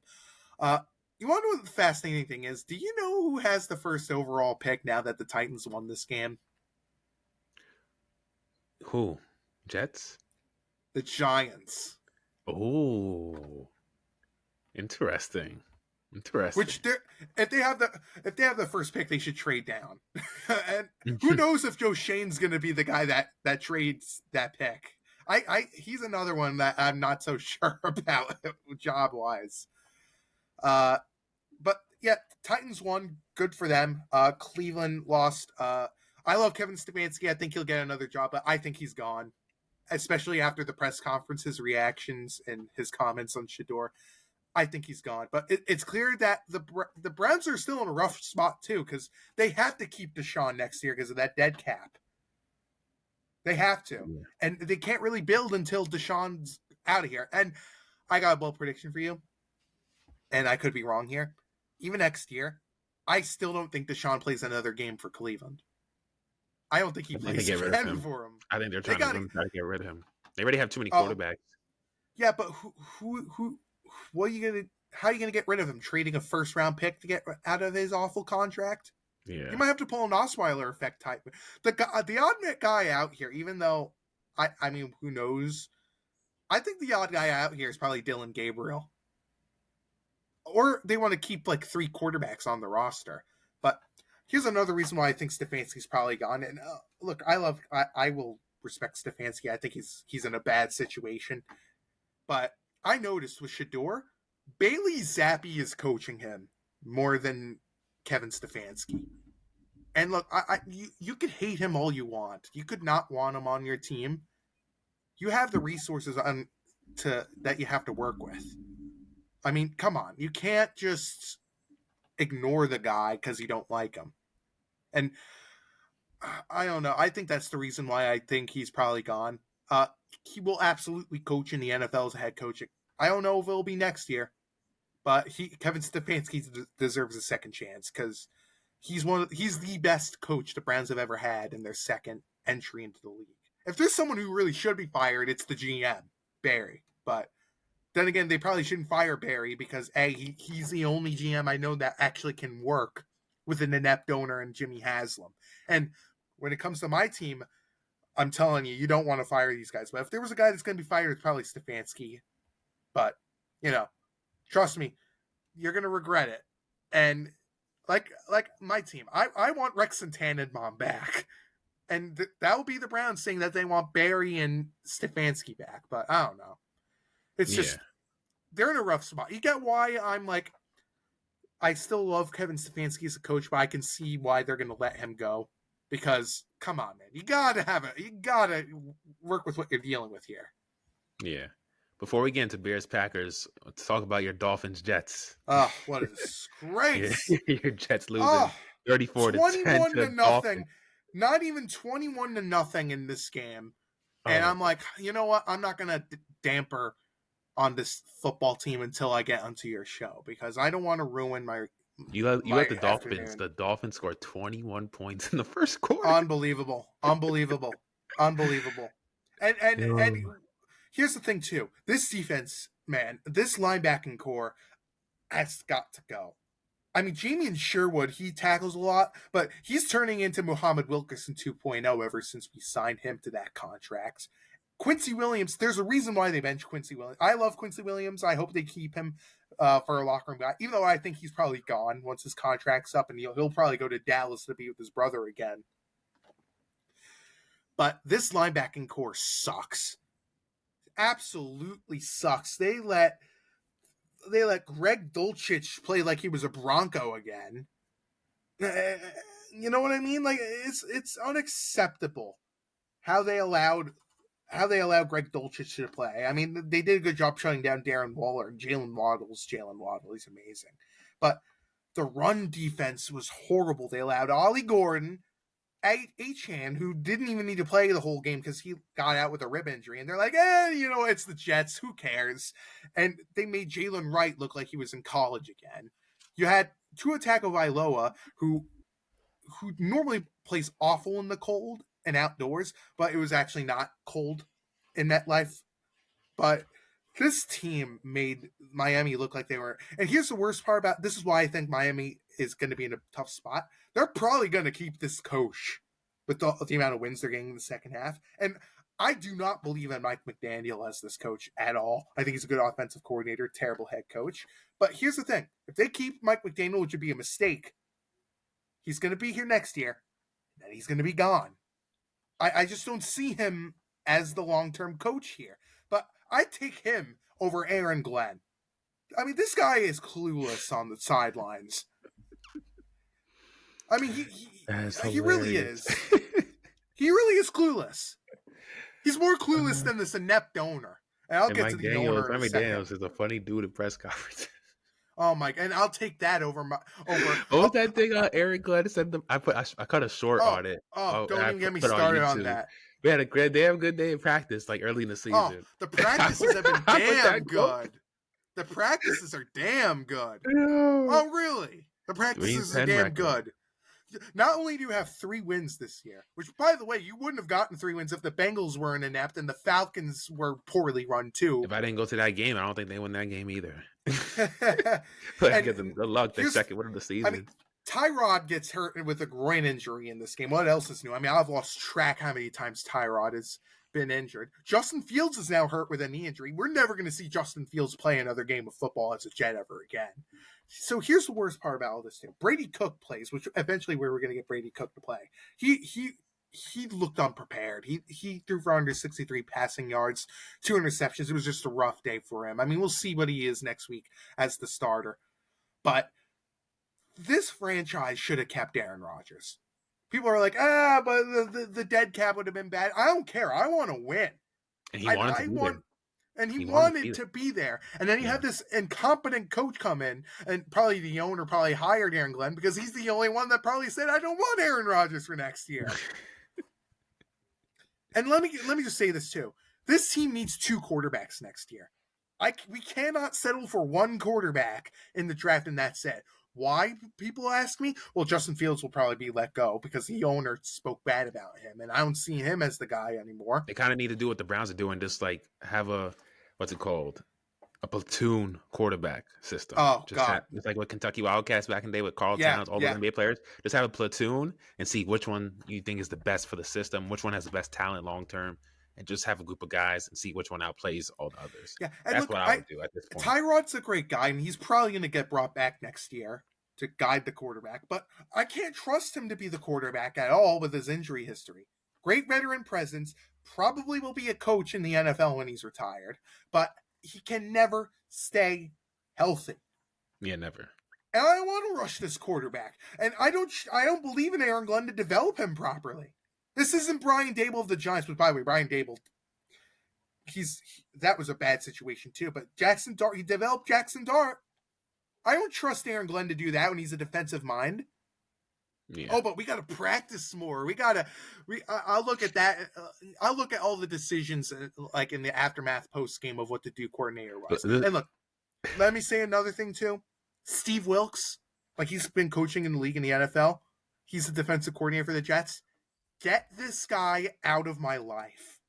Get him out. The game has passed him by. This defense looked horrible in the first quarter, like they were unprepared. And the Dolphins quit because they knew they didn't need to rush everybody out there because of how bad the Jets defense is. Brandon Stevens stinks. Azrae Thomas got hurt in this game. I mean, I don't know what to say with this franchise. The best player on this team is the punter. I would say Garrett Wilson, but the punter, Alex McNamara. If your punter is your best player, that's not. He is the best player on the team who should be in the Pro Bowl because that kid can actually punt. He's got a leg on him. I would say Garrett Wilson's the best player on the team, maybe the 2 tackles, but right now it's the punter that is the number 1 guy on this team. Maybe the kicker. And by the way, the Jets special teams is amazing. They really are amazing. Isaiah Williams scored the only touchdown of the game for the Jets. The special teams is the only good thing on the... Unbelievable. Yeah. And let me say another thing as well. I don't know if you saw the crowd of that Jets game. So, like, it reminded me of the pandemic, of how empty that stadium was. It was dead. It was bad. Nobody and I'll blame this fans. Like, why would you want to go to MetLife Stadium? It's cold. You have a team going nowhere. It's bad condition. And one of the worst stadiums in football. MetLife Stadium is up there in one of the worst stadiums in football. With an inept owner who I cannot believe in this team or buy in with him as the owner. And the best part of this game for the Jets, the crowd was chanting, "Sell the team," at the game. They should have said, "Sell the team, Woody." Yes, Woody, you want to listen to the fans? Listen to the fans that were in attendance there that were chanting, "Sell the team." Sell the team. Because you have no idea what you're doing in football operations. Nor do you care. Have no idea. You don't even care. Like I said, he cares more about getting his government job back and what his football field looks like and what they wear than the product on the field. Product. Oh, but they look generates cool. the revenue. Which generates the revenue, man. I knew this franchise was inept the moment they fired Mike McCagnon in the offseason. They had Adam goddamn Headcase as their head coach. I remember those days before COVID here on the radio. Adam Gase, people were destroying that dude. The moment that happened, I legit said to people, "What the hell kind of ownership is this?" Like, I'm not even joking saying this. I think Leon Hess is a better owner than Woody Johnson. I'd be like, God. but Woody Johnson brought you guys the AFC Championship. No, Rex and Tannenbaum did. Woody needs to stay out of football operations. I can't with this guy. Bring in 2 quarterbacks this offseason. Get rid of this linebacking core. And I don't even know if we have another receiver here. I mean, Adonai Mitchell has shown flashes. You can't deny that. Mechie, Mechie was playing like he had Butterfingers. I mean, he might have been eating them on the sidelines. I don't know. He was dropping all those footballs. He probably either had Butterfingers. He was eating a Butterfingers on the sideline. That's how bad some of these drops were. Butterscotch. But I will say one thing as well. They may have something in the tight end. Taylor, he looked pretty good. 5 receptions, 51 yards. I mean, I hope they got tight end. I mean, this team hasn't had a consistent great tight end play since Mickey Schuler in the 80s. Wow. I can't deal with this franchise anymore. I can't. And there's so many, and there's, let me vent here. And there's so many people out there. You're so negative all the time. What's there to be positive about? Huh? 15 straight years of no playoffs. The longest in North American sports. I was 10. That's not even the playoffs. Oh my God. Even before I was a teenager. That's a long time ago. It's like I said, and I'm going to steal a quote from Joe Beningo, who's one of my favorite radio personnel. I used to religiously watch him. I still do with this podcast. I'm stealing a quote from him today. And he's right every time he says this. You could change the coach. You could change the quarterback. You could change the uniforms. You could change the logo. You could change the stadium. You could change anything. Same exact thing. Absolutely disgraceful this franchise is. Get me a new quarterback next year. And I don't care about where we're picking, because I want to win. Get me a new quarterback this year. I don't believe in this head coach. He's going to come back next year, but I'd be A-okay if they won and done Aaron Glenn this year. Get rid of the head coach, new quarterback, and I want a new owner. Sell the team, Woody. Well, that's the cue right there. Well, let's go through these next few games quickly because I want to end the show. But you know, a team that's been doing a lot of winning, the Los Angeles Rams. They bounced back after losing to the what's it called? It's not the Cardinals, the Panthers last week, and they redeemed themselves this week. 45 points they hung in Arizona. Matthew Stafford looked like himself again. 3 touchdowns, no picks, 281 yards. Puka Nacua had this incredible catch I saw. Man, oh my God, he's amazing. He's amazing. Jumped over to the defender. The defender was right there. He basically took the ball and said, whoop, all right here, touchdown. 167 yards, 2 touchdowns, 7 receptions. He, to me, is also a guy I think could be all pro this year. He's one of the best receivers. Contact, blocking, route running. He just does it all. Yeah, I think 100%. I think the Cardinals have officially moved on, and they're gonna try to move Kyler Murray. Oh, I've seen reports and alerts. Yeah, I think his time there has kind of come to an end. They've seen their ceiling with him, and I knew coming in when he was 5'9" or whatever, however his height is, he's very short. I think 5'9" coming in. I feel like he would have been better suited probably going to MLB because he doesn't have the height to even see over the defense. Yeah, but let's be real here. When you're going first overall in the NFL compared to like 8th overall in baseball, there's more guaranteed money in football than baseball. I mean, you know what I mean? So I don't blame him for going to the NFL. And to be honest, like excluding that 1 year with Cliff Kingsbury, I don't really think they've built around him properly. And I think he's definitely gone this year. And Jacoby Brissett is definitely taken over. Do you think the Jets should try to get a quarterback like him? Because you guys don't really have anybody. I don't think talent. You need some talent at least. I don't think the Cardinals can trade him unless like it's like a mid-round pick or something like that, like a Ryan Tannehill type trade. Because when the Dolphins traded Tannehill, he was done. Yeah. I'll have to look more into his contract because I kind of forgot the details. Yeah, if you could look into his contract, because I got to say something with Arizona. I've been super disappointed with how Marvin Harrison has been utilized. I mean, Michael Wilson's more of a number 1 receiver than Marvin Harrison has been with the Cardinals, but it's a really tough situation for them. And sneakily underrated, maybe could be fired, Jonathan Gannon.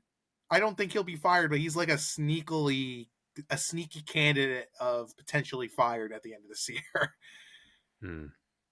And this defense has gotten a lot worse. And I don't know where Arizona really goes from here, to be honest with you. I mean, it's clear Kyler's not the guy. They're going to be hunting for a quarterback. I mean, we'll see. They'll probably bring back Jacoby Brissett. I mean, I don't know. How many years left does Kyler have on his contract? So he signed through 2028. Yeah, I wouldn't be Yeah. shocked if they kept him another. If they move on from him, wouldn't shock me. But because of how his contract is structured, wouldn't shock me if he's still on the team. Yeah, But yeah, guaranteed through 2026 and 2027, and they have to make a decision on him March of next year because with guaranteed money, his large cap hits and upcoming guarantees March 2026 make him expensive. So yeah, they have a decision they have to make on their franchise quarterback of the future, and we and have can seen that Arizona Murray can can't do it. can Arizona get a running back? Like I can't. Besides David Johnson, I can't even name another running back on this. Like Trey Benson, they took, but he's not on the football field right now. Who else was there? I can't even name another running back on Arizona not named David Johnson that one year. It's Oh, bad. like they need a whole lot. When your number one receiver is Michael Wilson and Trey McBride is there, and you haven't used Marvin Harrison as properly as you should, yeah, that's a legit problem for them. And I don't know where they go from here. I really don't. It's looking And real bleak. I'll tell you who else is looking really bleak as well. The Oakland Raiders, the Las Vegas Raiders. Yeah, they lost their Broncos today. Oh my god! And again, their offense didn't really do much except for R.J. Harvey, who rushed in for a touchdown.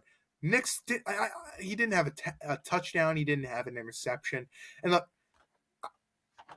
I don't think Geno Smith is 100% the problem there. It's the offensive line, but man, I think they really regret taking Genti over the tackle Membu because the Mm. offensive line is that bad. And Genti, he still has talent. He just has no offensive line to open up holes for him. And Pete Carroll has. It smells I like how you've love been Pete saying. Carroll. Probably one and done. He's probably one and done as well. What were they thinking giving? I don't remember if we mentioned this last week. If we did, then you could stop me. What were they thinking giving Chip Kelly $6 million, and he doesn't even know the play calls? Oh yeah, you He did had a mention it. tough he You had did. a tough time saying the play calls. Yeah, I remember you mentioned it last week how he was struggling on the sideline, not knowing what to play. He looked like a lost puppy, like a deer in the headlights. Oh my god, He probably, it's crazy. The Raiders have a worse record than the Jets, which is saying a lot. it is saying a lot. Saying And to a be lot. honest, I'm not even joking. Speaking of a quarterback that's really fallen, Kenny Pickett, man. I mean, Yeah. ever I don't think he's the biggest bust in Pittsburgh Steelers history, but when it comes to the modern day of Steelers football, like the past 10 years of drafting, he's definitely up there as probably one of the bigger busts in Steelers recent history. Yeah, that wasn't a good class either. 2022 class was a weak class. Oh my god, it was a bad Like I don't even class. remember anyone from that class that I can remember that became a star. I'm pretty sure we did this last week, did we? That was 2021 draft. Oh yeah, Pickett was that's 2022. yeah, Pickett was 2022. I'm trying to think of the players that I can remember that were I mean, Aiden Hutchinson. That was the Trevon Walker year. I mean, Aiden Hutchinson's a In player. Hudson's the one guy I can think of. Derek Stingley on the Texans, the corner, he was He's good. good. He's good. I mean, Ahmad Sauce Gardner was good as well. Yeah. I'm trying to think. Kyle Hamilton, Garrett Wilson's another guy you got to Okay. throw in there. So mostly Um, like defensive guys, really.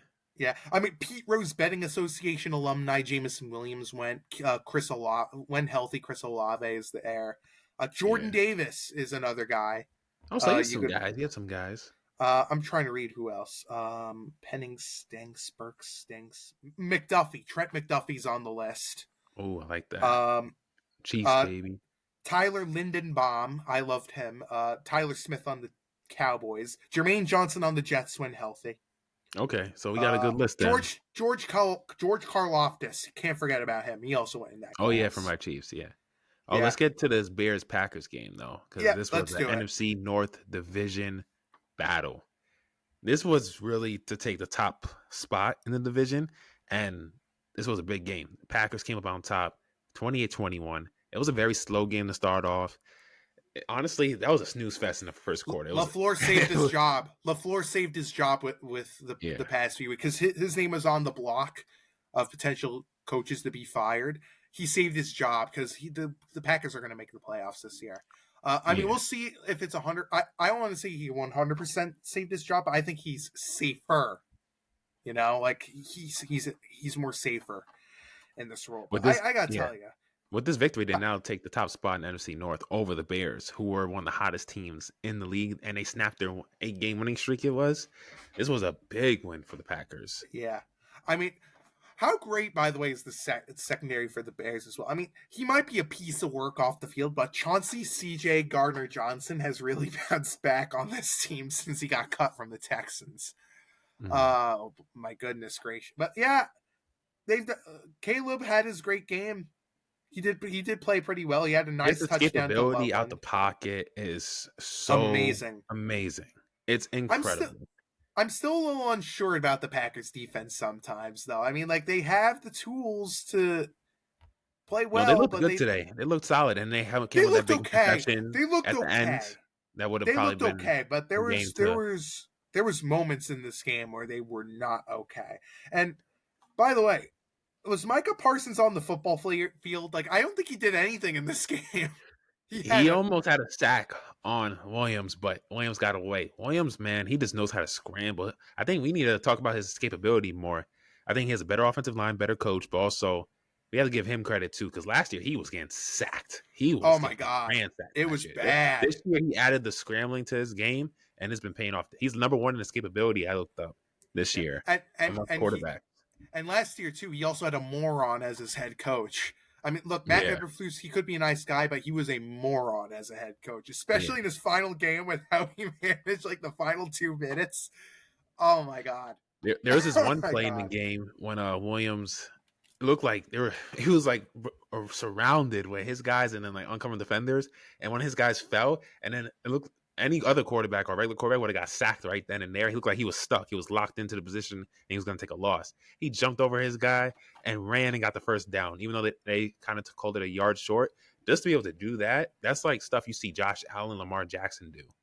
I feel Yeah. like he's not on their levels, like in terms of athletic ability, mobility, or anything like that. But I think he's on that next tier, like a Mahomes, who's starting to use that escapability to his advantage. And I think it's opening up his game. He needs to still get better at throwing on the move.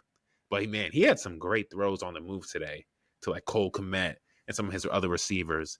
And Colston he throws a Loveland, yeah. dart right into their hands. First downs, has some incredible touchdown passes as well.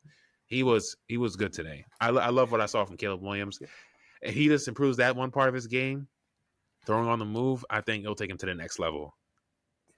But I think the team that really needed the win this week in the NFC North was not either of those teams. It was Detroit, and they accomplished it on Thursday. They looked like the Lions of old. I mean, their offense was hit or miss, but they still looked pretty good. Jameer They Gibbs needed was that badly. dominant.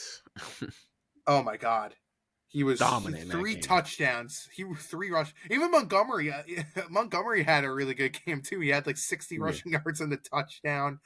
Pete Rose Betting Association alumni Jameson Williams played well. Amon Ra, who clearly was hurt, is playing hurt. He looked good. Isaiah Tesla had his 2 catches, and he got like that guy. Every time he catches a football, half of his receptions have been touchdowns. Why doesn't he get used more? All the weapons, man. Like we mentioned earlier this year, they just have a platoon system there. So much star talent there. Well, Like not some of these at guys tight on other end. teams, they'd be number ones or number twos. Not at tight end because they lost Wright for the year. I mean, maybe the career because he had like the neck issue. Laporte is not coming back with his back injury. They have Ross Dwelly as I think their starter, and I forgot that guy was still in the league. Yeah. And Dallas, I mean, what is there really to say about Dallas? They did not look great. I mean, Williams, he played pretty well. CD looked. It was an off game for George Pickens, and look, I love George Pickens, the player. Piece of work off the field. Why are you going after Richard Sherman after the game when he was basically saying everything 100% right about you? Oh, right, it's George Pickens. He's a piece of work. Yeah, I think Detroit needed that one badly. But we do have to also do one thing as well, and it's superbly important. The teams that were eliminated from the playoffs. The Washington Commanders, the Cleveland Browns, the Atlanta Falcons, and my New York Jets have been eliminated from the playoffs. So I think it's best that we have a moment in silence for those teams. Sell the team, Woody. Moment of silence, please. Woody, sell the team. Bro said sell the team. But yeah. Oh, before we go, we didn't really speak on the Packers. Their win. What do you like from the Packers today? Yes. I I knew that would get you. Jordan Love. On that opening drive, I didn't like how he threw the interception. Sometimes I'm just like, he has all the talent. Sometimes he just makes me scratch my head. He's like I said, he's the LaMelo Ball of the NFL. He's but he's so wildly talented. But sometimes it's like, bro, you need to control it. But the difference is he's not acting like he's a GTA 5 character on the road. But yeah, and he actually is winning. Yeah, and he's actually winning. Yeah. Jordan Love, man. Besides that one awful pick he threw, I thought it was a really the stellar touchdowns game he had today were amazing. Like, bro, Christian Watson. Wow. Christian Watson, man, is amazing. The Bo Melton one was even better. That one was. Oh my god. That one was crazy. Even Brady said, "Whoa!" on the broadcast. Him and Kevin Brady Buckhart. And Brady's a terrible Tom Brady is a terrible football commentator. I'm sorry, not good. He's gotten better. He's gotten better than he was last year. He's been pretty. I, in my opinion, I think Tom Brady has been pretty deflating as the commission, as the commentator. Yo, you're messed up. I see what you did there. What? Pretty deflating, you know. Oh man, pretty deflating. Nah, I see what you did there. That's messed up. Would you say that it's pretty deflating? Nah, it's solid. It's solid. He's better than he was last year, though. He seems to know what he wants to say. He seems to not be like as nervous. No, I've been listening to a lot of Brady games this year. He's not as bad. He's not great, but he does a good job picking out what plays they ran, what they're about to run, and I'm like, why is he still allowed to own a football team and commentate NFL games? Oh, that's right. They do it for Brady. They do it for Brady. Just like the NBA would do anything for Jordan. or LeBron. If you're the GOAT, nowadays. If you're arguably the GOAT or the GOAT of your sport, they're gonna push some rules aside for you. Pretty much.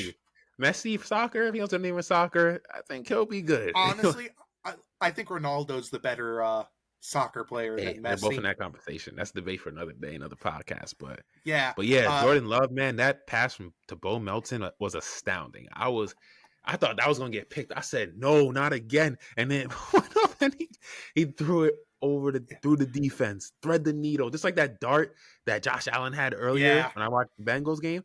That one was like Jordan Love in this game as well, because early on this game was a snooze fest, and then it started becoming a classic. This was an all-out duel. How great is Josh Jacobs, too? How great is Josh Jacobs, the running back? This was a great game for him. He needed a game like this. He's been struggling this year. He hasn't been as productive. I wouldn't say he's been okay, but he's not like year. He's not having the season he had last year. Correct, but I still think he's a really good tool for the Packers to use on offense. But I do want to also as well give we did mention a bit of the Giants holding the first overall pick. I want to give you a mention of all the teams that are, if the season ended today. You want me to give the top 10 of teams picking in the top 10 right now for the NFL? Let's do top 5 for now. Are you sure? Yeah. Okay. Number 5, New Orleans Saints. Number 4, Cleveland Browns. Number 3, Tennessee Titans. Number 2, Las Vegas Raiders, which is a big one because Vegas might take a quarterback and with that pick. Number 1, New York Giants. That's it's a solid list right there. I really love to see the Giants get a cornerback or something defensively, or even another wide receiver, number 2, to help alleviate pressure off Neighbors. I think they got to trade down from that pick. They don't need the quarterback. But, hey, maybe if they use a top 5 pick, maybe it's best not to pick a player who sleeps during meetings and got benched for a quarter again, like Who was Abdul that? That was Carter your did. guy, Dave No, Muslim? Abdul Carter. Oh, He basically damn. was like, bro, the fact you're doing it 2 times in a row, like you're sleeping through meetings or arriving late to meetings. Come on, man. You really Yeah. wanted Lawrence Taylor's number? I mean, God.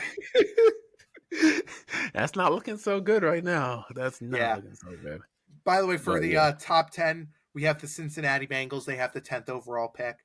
The 9th overall pick goes the No, Los no. Angeles Rams. Oh, number 9? Oh, yeah. The Falcons don't have that pick. Oh, that's Oops. the Rams. The Rams are about to get even. Rams about to be a The powerhouse. Rams have that pick. The Cardinals have the 8th pick. The Jets have the 7th pick. The Commanders have the 6th pick. If I'm your Jets, I'm trying to trade up. Would you like to trade Well, up, they or are you got going 5 to? first-round picks the next 2 Hmm. years. And with how bad the Colts look and with the injury to Daniel Jones, that first-round pick might be in the top 20. All right. Yeah, that's true. But also, I want to mention high red alert. My Chiefs are down 10-0. Second quarter, Oh, 8:23 to boy. go. I think we're gonna have to go soon because I got to see this game because I'm really worried. How are we Yeah. down 10-0 to the Texans? Breaking news: ESPN has officially they have officially reported torn Achilles for Daniel Jones. He is going to be Yeah, undergoing surgery and is done for the yeah, I saw year. that. I saw that And online. we got some update here. Trent McDuffie on the Kansas City Chiefs is dealing with a knee injury and is being ruled. He's ruled questionable for now. Oh, I hope that ain't an ACL or I don't anything. know. I haven't seen the play. I'm taping it. Yeah, yeah, yeah. I'm gonna have to. Yeah, that's crazy. Okay, damn, man, this is just not our year. We just have to call it. Me and my older brother Raheem, big Chiefs, big Mahomes Yeah. guys. Yeah, it's just not our year. It just hasn't been. I And then still have we think Andy lost? Reid's. I still think Andy Reid's gotten stale there. I He's gonna kind of have feel to like try it. to reinvent that offense and try to find some ways to have some new dimensions Yeah, because and it ain't working no more. who knows if Travis Kelce returns next year. I think that him and Swift are getting tied together in June or July. I can't remember. I mean, who knows if I he'll can be see him playing next retiring. year? Maybe he's ready for the next phase of his life, which he's one of the greatest Titans of all time. So top Yeah, 5.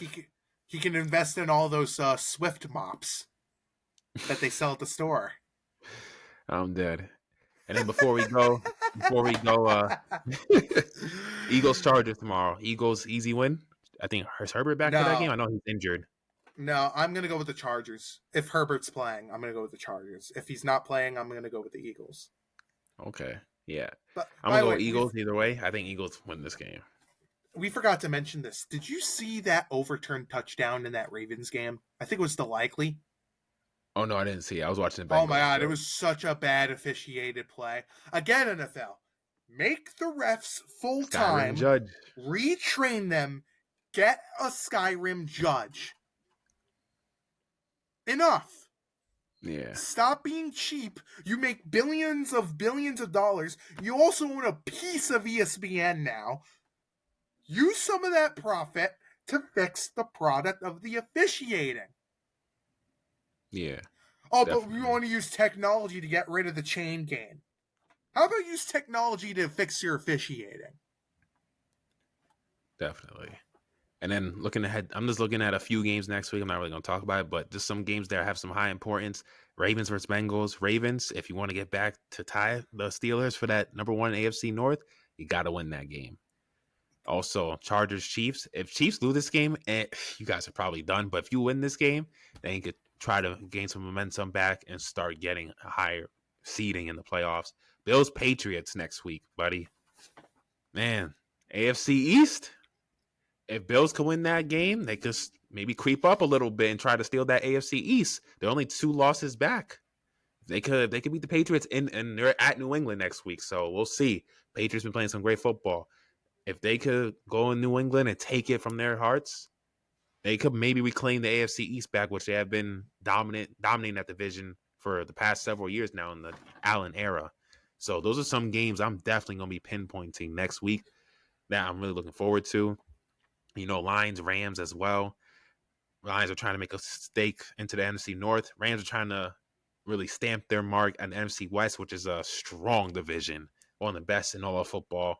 Seahawks are right on their neck, though, as well. They're playing the Colts next week, who now have an injured quarterback dilemma going on. So, yeah, it's going to be You know, interesting down the stretch, man. It really is. you know what's the game I'm looking forward to next week, and it's mainly because I can't lose no matter what happens with this game next week. Do you want to know what that is? Jets, Jaguars? Yes, I can't lose. I can't lose. Like, seriously, if the Jaguars win, good. They're my number 2 team. If the Jets win, I'll be happy with that too. And if either side lose, I can't really be upset. Like, if the Jaguars lose, it makes the AFC South interesting. And if the Jets lose, you'll see me on this show again, actively angry. Well, probably not as angry because the Jaguars win, and that'll, warm my heart a little bit for my number 2 team to win. But hey, I can't lose. I can't wait for that game. I love it. I love it. Yeah, some big implications next week. I'm definitely going to try to watch some of these games. This is going to be some big playoff implication games for some of these teams. Yeah. But this is a very long episode between this and the Giannis segment. DJ. I know you wanted to go quick on this one. I know you wanted to be quick on this one, but unfortunately, I have too much fun on this, and I stretch it out way too long. Oh, no, you're good. I'll pay the fine. Okay, just type it in whatever our phone you got, and I'll pay the fine later. I'm dead. But yeah, ladies and gentlemen, we give y'all a lot of great content. A lot of football. We talked a lot of football for y'all. And then that's will come on Giannis segment. So episode in total come to be like Charlotte, Giannis. Come to Charlotte, baby. That's not happening. How about this? Trade Giannis, Thanasis, Alex Antetokounmpo to Charlotte. I'll take all 3 of them. That's crazy. But yeah, this is an hour 50 episode. It's gonna be. I'm gonna cut a lot of shorts from this episode. I'm gonna see if I cut some shorts. It's gonna be a lot good content in here. But yeah, before we go, Nick, where can people find you, man? They can find me anywhere. No, I'm being joking here. If you want to find me, I am writing right now with Total Apex Sports. If you want to check them out, they all have a ton of content. They all also write gaming, Total Apex Gaming, Total Apex Entertainment, Living. They also have a website called The Herald that's really amazing. I strongly recommend you check out. But you'll mainly see me on the sports side. I write a ton for them there. You can find me on social media via LinkedIn, Facebook, and X. Just type in my name. You'll find it in the description. Nicholas Smolik. You'll find me on there. You can recognize me now with the bald head, and like the shaven head, and the. I would have done that in the summer, not the winter. I would have done that in the summer, not winter. Yeah, I kind of regret that because let's just say I was a little under the weather last week, and after the podcast, I went into work sick. And let's just say that it wasn't a fun week for me at work. You have to put a hat on there to keep you warm, man. Not only did I have to put the hat on, I had to put everything on, like the mask on. I didn't work with the mask on. Like, my recommendation for you when you're walking out in the cold air, especially when it's windy, put like one of those like mask things on. It really helps when you're like walking around and like the wind doesn't get blown and you don't get like icicles coming down from your nose when you're sick or on your cheeks or anything like that. But don't worry, everyone. I'm fine. I sound perfect. I don't know how better I sounded last week. I mean, I don't know if you noticed it, but hey, I'm fine. But yeah, you can find me there, and I'm probably in trouble now because this has just gotten stretched for 2 hours. And yes, I'm doing this as a practical joke to make DJ's life harder. Yeah, but Nick will be writing for somewhere else soon once it's more polished, almost. I am. Developed. Yeah. Oh! So you're just gonna say it now, then? Okay. No. But yeah, it will be soon, which will be interesting. I will be. Let's just say the ink's drying up on the contract. If there is a contract coming, I don't know. I haven't even checked my emails. It's looking good, but it just needs more polishing. It's been a little bit stalled due to some difficulties, but yeah, look like we're gonna get back on track starting this week with my developer. So, but yeah, ladies and gentlemen, stay tuned. Working on things, optimizing all that. Stay tuned for the new website. It's coming out clean. I can't wait till it's done. The Google ads and everything on there. Yeah, it's looking like the next level. So, but yeah, ladies and gentlemen, I'm your host, It is DJ. amazing. It's Yeah. amazing. I've seen a sneak peek of it. One of the best websites I've ever seen in my life. I'm telling you. Oh, wow. Gorgeous. Hey, and it's not even done yet. It's not even done yet. So, it's not done yet? No, not yet. Oh, I can't wait till it's done, man. Yeah. Stay tuned. Stay tuned. But yeah, like and subscribe, everybody. Bye-bye. No, I'm kidding. Go do your outro. Yeah. But yeah, ladies and gentlemen, I'm your host, DJ Hamilton, DJ Sports Show. Make sure you guys continue to like and subscribe to the show. Make sure you guys also follow on audio platforms I'm on. Leave a 5-star rating. Share anybody you know who loves sports about the brand. We do blogs, podcasts, and I cut shorts. So, and if you are someone who loves to write sports and passionate about it, hit me up. You guys can see my contact information. It's all there on my link tree and everything like that. You can hit me up at DJ Hamilton 23 on Instagram, DJ Sports Show as well. Also on TikTok, same thing. Twitter's DJ Hamilton 23. You name it. So, and if you're someone who's good with social media, cut clips, hey, hit me up as well. I can take something off my plate. So I can just be talent. But yeah, I'm your host, DJ Hamilton, DJ Sports Show, and we'll see y'all next week. Peace. Bye-bye.